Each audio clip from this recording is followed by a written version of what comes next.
শাহজাহানের কথা কারোর অজানা নয়। খুন, হুমকি, ধর্ষণ, জমি লুট, বেআইনি অস্ত্র মজুত সহ বিভিন্ন অভিযোগে সে এখন জেলে।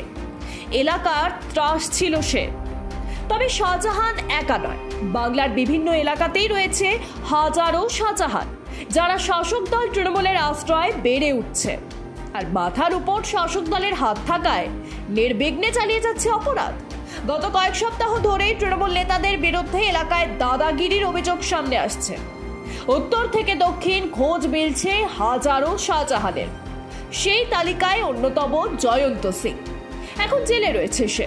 আর গ্রেফতারির পরই সামনে আসছে জয়ন্ত সিং এর কারনামা, যা দেখে শিউরে উঠছেন অনেকে। এমনকি তৃণমূলের একাংশকেও এর নিন্দা করতে শোনা গিয়েছে।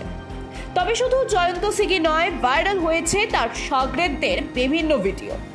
প্রশ্ন উঠছে, কিভাবে পুলিশের নাকের ডগায় বসে এলাকায় এতদিন ধরে দাদাগিরি চালাচ্ছিল জয়ন্ত, যা ঘুণাক্ষরেও টের পায়নি পুলিশ? নাকি শুধুমাত্রই মাথায় তৃণমূল নেতাদের অভয় হাত থাকায় পার পেয়ে গিয়েছিল সে? কামারহাটের ত্রাস জয়ন্ত জায়ান্ট নামে পরিচিত। তবে একদিনে তার এই উত্থান হয়নি। শাসক দলের আশ্রয় প্রশ্রয় বেড়ে উঠেছে সে। জয়ন্তর বাবা অনেক বছর আগে কামারহাটিতে আসেন, থাকতে শুরু করেন আড়িয়াটহে। তাদের খাটাল ছিল, মূল ব্যবসা ছিল গরুর দুধের। কিছুদিন দুধের ব্যবসা করেছিল জয়ন্ত, যদিও সেই ব্যবসা জয়ন্তর মনে ধরেনি। তারপর শুরু হয় ইট, বালি, সিমেন্ট, চুন, সুরকির সিন্ডিকেট। একের পর এক পুকুর বুঝিয়ে এলাকায় গড়ে তোলা হয় বহুতল। সেই সঙ্গে এলাকায় তার দাদাগিরি ক্রমে বাড়তে শুরু করে। ধীরে ধীরে বিভিন্ন ক্লাবের মাথা হয়ে ওঠে সে।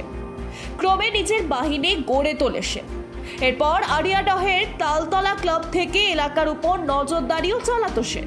খুব কম সময়ের মধ্যেই কামারহাটের তৃণমূল বিধায়ক মদন মিত্রের ঘনিষ্ঠ হয়ে উঠেছিল।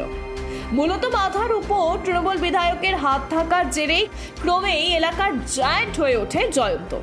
সেই সঙ্গে খুব কম সময়ের মধ্যেই আর্থিকভাবে ফুলে ফেপে উঠছিল সে। যদিও মদন মিত্রের দাবি তার ঘনিষ্ঠ ছিল না জয়ন্ত। এলাকার ক্লাবগুলির তরফে তাকে যেখানে আমন্ত্রণ জানানো হয়েছিল সেখানে জয়ন্তর সঙ্গে দেখা হয়েছিল। তখনই জয়ন্তর সঙ্গে ছবিও তুলেছিলেন। এমনকি জয়ন্তকে গুন্ডা বলেও উল্লেখ করেছিলেন তিনি। অবশ্য মদনের সেই দাবি মানতে নারাজ স্থানীয়দের একাংশ। তাদের দাবি তৃণমূল নেতাদের পাশাপাশি জয়ন্তর মাথায় পুলিশ কর্তাদের হাতও ছিল। তার জেরেই এলাকায় নির্বিঘ্নে অপরাধ চালিয়ে গিয়েছিল সে। বেড়েছে দাপট, মারধর, হুমকি, অবৈধ নির্মাণের কাজ চালিয়ে গিয়েছিল সে।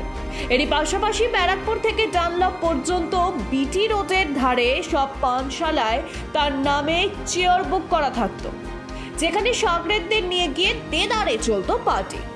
তবে পুরোটাই বিনামূল্যে। পানশালার কর্মীরা টাকা চাইলেই শুরু হতো বচসা, বন্দুক বের করে দেওয়া হতো হুমকি। কিন্তু এতদিন পুলিশের জালে ধরা পড়েনি সে। তবে সম্প্রতি তার দাদাগিরির একটি ভিডিও ভাইরাল হয়। আড়িয়াডহে মা ও ছেলেকে রাস্তায় ফেলে মারধরের অভিযোগ ওঠে জয়ন্তর বিরুদ্ধে। সিসিটিভি ফুটেজে ধরা পড়ে সেই নির্মমতার ছবি। অভিযোগ, জয়ন্তর সঙ্গে টাকা নিয়ে যুবকের বচসা বাঁধে। তারপরই রাস্তায় বের করে ওই যুবককে মারধর করে জয়ন্ত ও তার শাগরেদরা।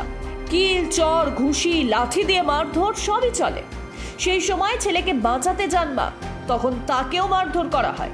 তারপর স্থানীয়রাই তাদের গুরুতর জখম অবস্থায় উদ্ধার করে হাসপাতালে ভর্তি করেন। এই ঘটনার পরে গ্রেফতার করা হয় জয়ন্তকে, যদিও নিজেকে নির্দোষ বলে দাবি করেছে সে।